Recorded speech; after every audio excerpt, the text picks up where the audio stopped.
Hey Guru Nation, thank you so much for watching. Make sure you like, subscribe, comment, share. It really does mean a lot to me and it helps me out quite a bit. Look, new year, new me, but the same questions from 2022 now in 2023. Same thing. By the way, they've been the same since 2010. I am seeking employment in clinical research. I have zero experience in research. My experience is in healthcare. I have patient care, administrative, and surgical experience in doctor's offices and assisted living homes.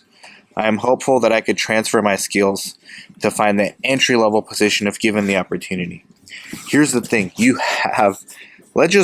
From the little information I got from you, you have experience with surgery, it seems like, and with assisted living homes.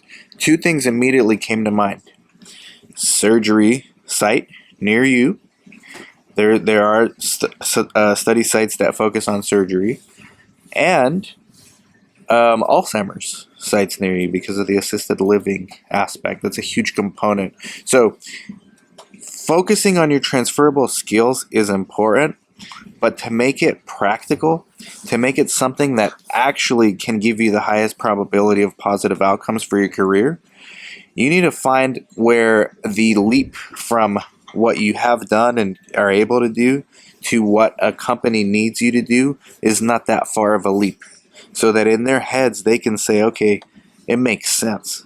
So to me, the first two things, and I can add a third one, which would be internal medicine research, is surgery.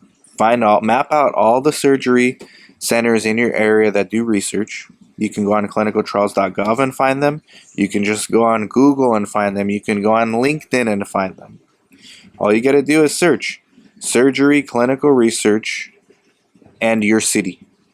And do that on Google, do that on LinkedIn, do that on clinicaltrials.gov. Same thing with Alzheimer's. Same exact thing. Why do those companies care? Well, for the surgery sites, they already know you have practical, tangible value you can bring to the table that doesn't require much training. They'll have to train you on actually being a coordinator, but they're not going to start you out as a coordinator. They're going to start you out as a research assistant or something, or a patient recruiter, being that you're familiar with the terminology of both surgery and probably geriatric illnesses and diseases with your assisted living experience. So try to not make the leap too far from your transferable skills. And then internal medicine. Why? Because of your experience with the assisted living facility, you've dealt with probably diabetes, you've dealt with obesity, you've dealt with high cholesterol, you've dealt with hypertension, you've dealt with depression, anxiety from all the patients there, asthma, COPD, derm issues. You've become a generalist with your medical or clinical knowledge. So you can find, after the surgery centers that do research and the Alzheimer's centers that do research in your area, you can find family practice internal medicine. So depending on how big of a city you're in, you can find hundreds of places to go to. And so you're not going to find these job listings being advertised anywhere. Small is the new big. The smaller the clinic, the better. You need to go out there. And by out, I mean physically out in the street and go to these sites and introduce yourself. And you need to supplement it with LinkedIn. Going out there and talking to these people on LinkedIn. You'd be amazed if you send somebody a targeted, customized email on LinkedIn. Like, hey, I noticed that you work at this site for Alzheimer's and you're the director. I also looked at your website and your Instagram, and I noticed you guys are advertising for these kind of studies. I worked in assisted living facilities. I still have connections to assisted living facilities, or at least I understand the patient demographic well. Have you considered going to health fairs? I'm willing to go to health fairs for you. I'm willing to get started in patient recruitment for you. I'm willing to pre-screen for you. This is how you approach sites. You don't approach sites by just sitting back and passively hoping a job posting appears out of the sky that you qualify for.